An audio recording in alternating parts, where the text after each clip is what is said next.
What about another industrial revolution?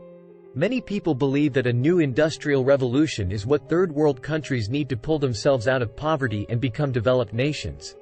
While this may seem like a viable solution, the reality is that it is unlikely to happen in the near term, considering this will require significant long-term investment, and we have established this is probably not feasible due to the natural psychological limitations of indigenous people of warm climate regions. While many countries have been able to make such a transition, such as Taiwan, South Korea, Brazil, Turkey, Mexico, etc., it is important to note that such a transition heavily involved foreign intervention and investment, particularly from rich cold climate countries. The ecosystem integration and exchange of knowledge was quite significant, which played a major role in the agrarian to industrial transition. The original industrial revolution in the Western world happened because of a combination of factors, including the availability of natural resources, the development of new technologies, and a highly educated workforce. These factors enabled the Western world to transition from an agrarian economy to an industrial one. However, this couldn't have been achieved without a functioning banking and monetary system that was able to finance the growth by investing in large projects that deliver a return after a considerable delay of time. This, I contend, was possible due to the people's natural inclination towards delayed gratification that is more prevalent and exists to a greater degree than it does in the indigenous people of warmer climate regions. In contrast, many third world countries lack the natural resources necessary for industrialization, and they do not have the necessary infrastructure and educational system to support it.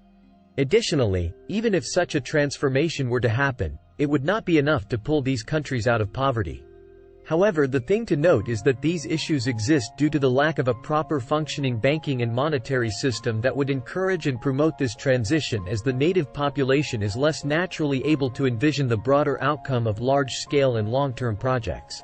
Hence, they are less likely to make this transition without the involvement of foreign forces that either originate from developed cold climate regions or even warm climate regions that have already transitioned into developed status. The focus should be on global integration and knowledge exchange. Education and infrastructure development would be the start, however this requires corrected governance systems and international oversight.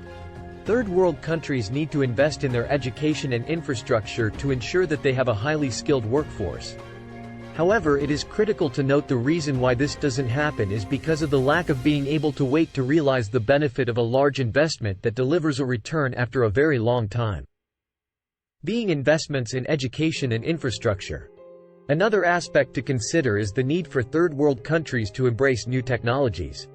The rise of AI and automation means that many jobs in the developed world are becoming obsolete. However, this will allow low-skilled individuals to better be able to leverage AI to become more productive. In conclusion, while an industrial revolution may seem like an attractive solution for third world countries, the reality is that it is unlikely to happen in the near term. Instead, the focus should be on governmental and banking reforms that accept the native natural psychology and implement controls and guardrails to ensure the necessary funding in investing in education, infrastructure, and new technologies does happen, despite the natural tendency of its people to usurp resources for short-term gain. By doing so, third world countries can lay the groundwork for a sustainable and prosperous future.